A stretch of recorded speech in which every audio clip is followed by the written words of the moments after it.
Fala pessoal, tudo bem? Eu sou o professor Alejandro, professor de Ciências Humanas. Na nossa aula de hoje nós vamos falar um pouco mais sobre as civilizações antigas. Então a gente já vem falando a respeito, dessas civilizações antigas e nesta aula nós começamos a falar sobre as populações antigas do Crescente Fértil, então da região da Mesopotâmia.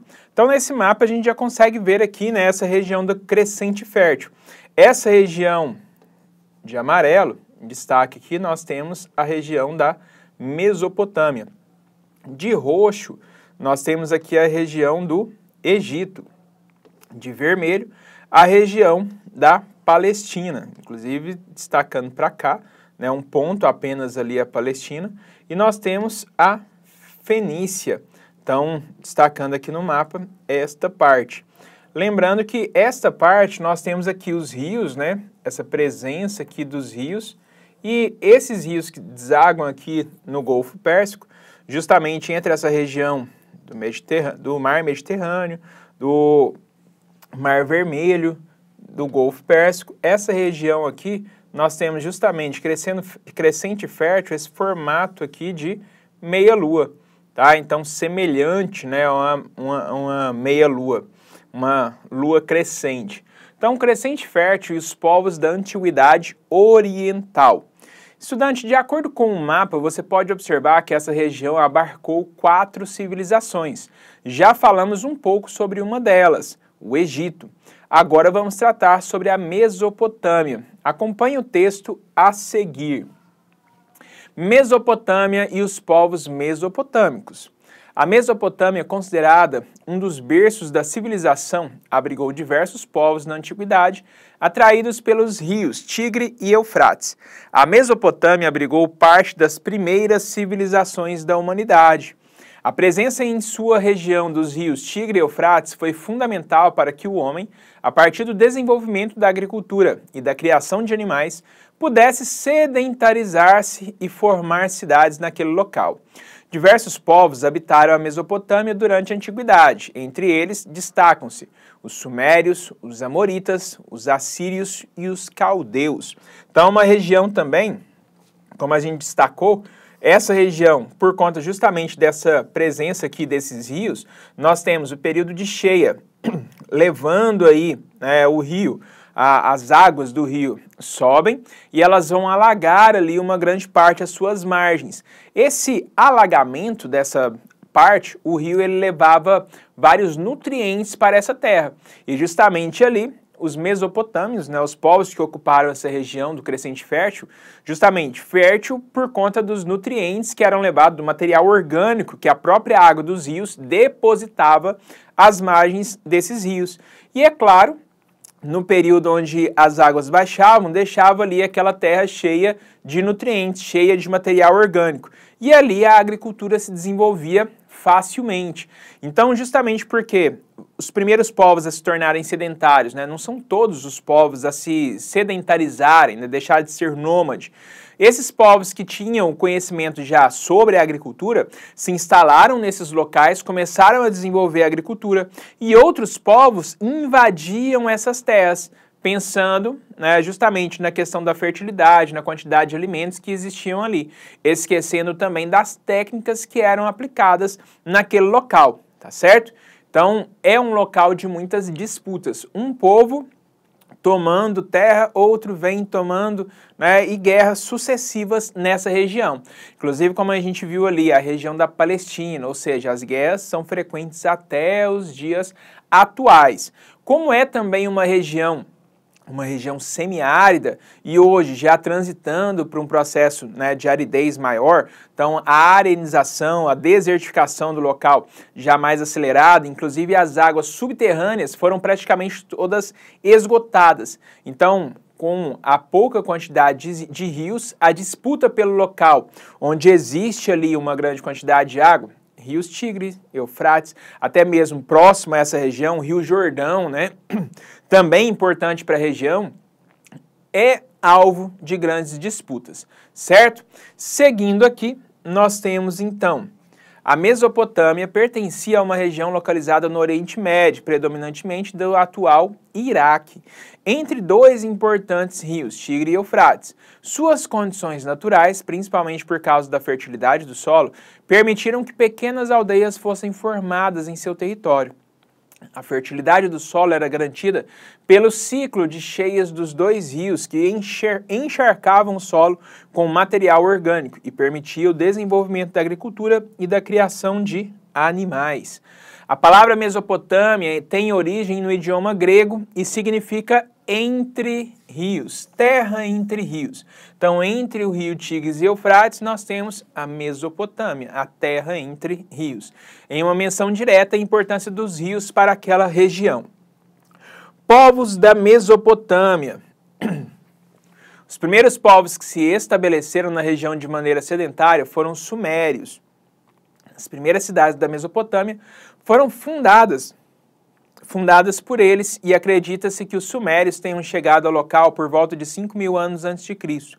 Algumas das importantes cidades construídas pelos sumérios foram Ur, Uruk e Nippur. Lembrando que Ur, uma cidade de 5.000, com data de 5.000 anos antes de Cristo, não é a primeira cidade da história, mas é a que nós observamos, aquele processo que a gente chama de urbanização. O que é a urbanização? É o processo de crescimento da cidade, seja o crescimento vertical ou horizontal. Então, urbanização, justamente aqui é a referência a essa que foi uma das primeiras cidades da história. Mas é claro, nós temos Jericó, como a primeira cidade, com quase 10.000 anos antes de Cristo, a construção dela. As cidades sumérias eram consideradas cidades-estados, ou seja, possuíam organização independente uma das outras. Os sumérios foram extremamente importantes para o desenvolvimento humano, pois ali desenvolveram técnicas para importantes construções que permitiam ao homem manter um controle sobre a natureza. Esse povo desenvolveu barragens para impedir o avanço das águas dos rios no período de cheias, além de reservatórios e canais de irrigação. Então, a arquitetura também, a engenharia se desenvolvendo bastante com esses povos. Além disso, atribuiu-se aos sumérios o desenvolvimento da primeira forma de escrita da humanidade, a escrita cuneiforme, criada para manter controle sobre a contabilidade dos palácios reais. Essa escrita era feita em blocos de argila com um instrumento pontiagudo chamado cunha. Por isso, a cuneiforme. Então aqui a gente tem na imagem atrás, nós temos aqui justamente essa imagem, um bloco de argila contendo registros mesopotâmicos feitos na argila na escrita cuneiforme. Então aqui um exemplo de como eles faziam essa escrita. O domínio dos sumérios na Mesopotâmia encerrou-se com a chegada dos acádios, que conquistaram as cidades da região e fundaram o Império Acádio. Eles tiveram como principal rei Sargão I, ou Sargão da Acádia. No entanto, o Império dos Acádios foi muito breve e logo foi substituído pelos Amoritas, como povo predominante na Mesopotâmia. Os Amoritas, também conhecidos como Babilônios, instalaram-se na região por volta de 2.000 anos antes de Cristo. Ocuparam a cidade da Babilônia e transformaram-na em um grande centro urbano e comercial da Mesopotâmia.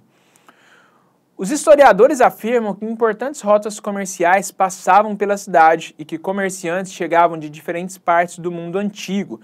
Então, uma cidade já sendo desenvolvida, a cidade da Babilônia, sendo desenvolvida a partir aí como um entreposto comercial. Então, o comércio já sendo importante para a formação urbana, para as cidades.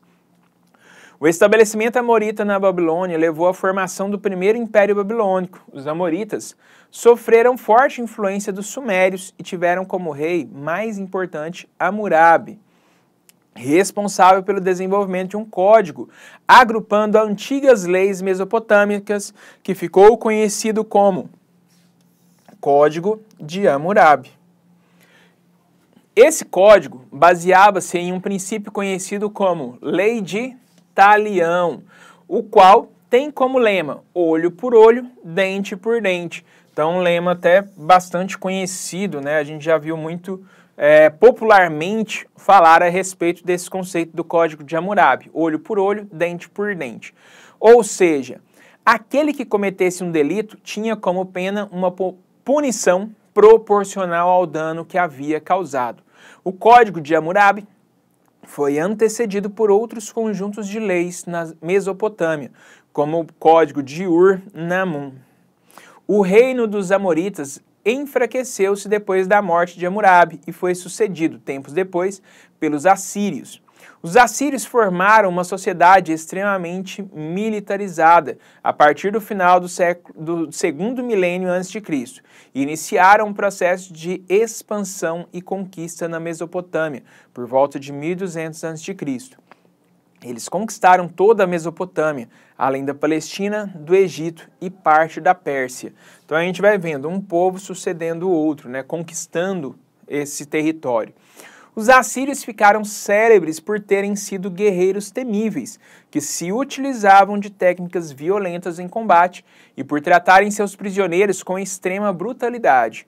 Os povos conquistados, além de serem governados de maneira tirânica, eram obrigados a pagar pesados tributos. A violência dos assírios foi levantada pelos historiadores como motivo que deu início a inúmeras revoltas que enfraqueceram o poder dos assírios por volta do século 7 a.C. O rei mais importante dos assírios foi Assurbanipal, que ficou conhecido por ser um apreciador da erudição e por mandar construir a biblioteca de Nínive, principal cidade da Síria. Essa biblioteca reunia milhares de textos em escrita cuneiforme sobre diversos assuntos e grande parte do que se conhece sobre a Mesopotâmia. Hoje é por causa da biblioteca de Nínive. Por fim, o enfraquecimento dos assírios permitiu aos caldeus conquistar a Mesopotâmia e fundar o Segundo Império Babilônico em 612 a.C. O império formado por esse povo foi breve e teve como principal rei Nabucodonosor, responsável por reconquistar a Palestina e toda a Mesopotâmia. Atribuiu-se a esse rei, a construção dos jardins suspensos da Babilônia, considerado uma das maravilhas do mundo antigo. O Império dos Caldeus foi o último desenvolvido por um povo mesopotâmico. Seu domínio foi enfraquecido após a morte de Nabucodonosor, e por isso eles foram conquistados pelos persas, liderado por Ciro II em 539 a.C. Os persas eram um povo originário da Pérsia, região do atual Irã. Outros povos do Crescente Fértil, fenícios, fazem parte de uma das mais importantes civilizações da antiguidade. A civilização fenícia viviam no norte da Palestina, entre o mar Mediterrâneo e o território que hoje corresponde ao Líbano, Síria e Israel. Os fenícios são conhecidos como o povo do mar, isso porque eles foram grandes mercadores marítimos e contribuíram para o desenvolvimento da astronomia. Então aqui a gente tem as rotas comerciais dos fenícios. A Fenícia, de verde, a gente vendo aqui esse destaque, Bíbulos, Sidom, Tiro, né, essas cidades aqui, e as rotas comerciais que eles realizavam. Então olha só, todo esse norte da África, Oriente Médio, sul aqui da Europa, nós temos como rotas comerciais dos fenícios. E o que é que a gente vai observando aí, né, entre esses povos? Cada um deles, são vários povos que ocuparam essa região da Mesopotâmia, e cada um deles contribuiu com alguns avanços quanto à ciência. Então nós temos ali os estudos sobre a astronomia, a questão da escrita. Então a cultura foi também crescendo, né, se elevando com cada um desses povos. Então são povos que também eram povos guerreiros, conquistando, né, claro, através da guerra, conquistando esses territórios, mas também povos que buscavam um enriquecimento cultural, buscavam aumentar o seu aprendizado a respeito do mundo, do universo, certo? Seguindo aqui nós temos: os fenícios conviveram e comerciaram com vários povos, Tiveram como vizinhos os hebreus, que também viviam na região onde está o atual Estado de Israel. Com os persas, além do comércio, os fenícios ainda tiveram que enfrentá-los como inimigos devido à expansão do Império Persa. Religião. A religião da Fenícia era o politeísmo, onde praticavam rituais de sacrifício de animais. Os fenícios cultuavam principalmente 3 deuses, que são conhecidos por nomes diferentes. El, que era o deus máximo, aquele que havia criado o mundo, mas não necessariamente os deuses. Nada acontecia sem seu consentimento e por isso ele sabe de tudo. El é representado como um homem velho, sentado no alto da montanha, distante da humanidade, para alcançar suas graças. Os fiéis devem se dirigir à sua esposa, Astarte. Ashera, esposa de El, deusa mãe do mar, dos rebanhos e das colheitas. Um dos seus símbolos é a palmeira, árvore que se destaca no deserto por sua resistência, assim como ela se destaca entre os deuses. Baal, filho de El e Astarte, era o deus das tempestades e montanhas, encarregado da fertilidade. É conhecido por vários títulos, como Cavaleiro das Nuvens ou Mestre das Terras. Um guerreiro que combate as forças da morte, como filho de El, também atua como regente na ausência do pai. Na economia, os fenícios dedicavam-se ao artesanato, chegando a inventar o vidro transparente. Na agricultura, cultivavam olivas e vinhas e se dedicaram especialmente à pesca e ao comércio marítimo. Os fenícios dedicavam-se ao artesanato, chegando a inventar o vidro transparente na agricultura, olivas e vinhas, e se dedicaram especialmente à pesca e ao comércio marítimo. Não desenvolveram grandes atividades agropecuárias, tendo em conta que a região que habitavam era montanhosa e pouco extensa. Ampliaram as técnicas de tingimento de tecidos, construíram grandes e importantes navios que permitiram expandir seu comércio. Na política, é importante ressaltar que nunca houve um país unificado chamado Fenícia. A Fenícia era formada por várias cidades-estados. O poder político se baseava nas rotas marítimas e estava nas mãos dos homens que dominavam o mar, constituindo a talassocracia. Essa palavra vem do grego e significa talassa, mar, e kratia, força, poder. Na cultura, recebeu influências dos povos que eles comercializavam, a ponto de muitos estudiosos identificarem poucos elementos originais. No alfabeto, a maior herança chegou aos nossos dias é o alfabeto fenício. Ao contrário de outros povos, como os egípcios ou os babilônicos, que elaboraram uma escrita baseada em símbolos, o alfabeto fenício representava os fonemas. Este alfabeto seria a origem da escrita ocidental, que possuía 22 consoantes, e posteriormente os gregos acrescentariam as vogais. O fim dos fenícios. Quando Ciro II, rei da Pérsia, conquistou a Fenícia, os fenícios fugiram e fundaram Cartago. Ao fim de 3 conflitos pelo domínio do mar Mediterrâneo, durante as guerras púnicas, Roma destrói Cartago e passa a dominar o comércio da Mediterrâneo. Curiosidade, alguns estudiosos acreditam que os fenícios estiveram no Brasil, deixando marcas, tais como materiais com inscrições fenícias e semelhanças com a cultura indígena. Entretanto, não há provas de veracidade dessa teoria. Então aqui a gente finaliza essa aula sobre os povos mediterrâneos. Tchau para vocês e até a nossa próxima aula. Falou!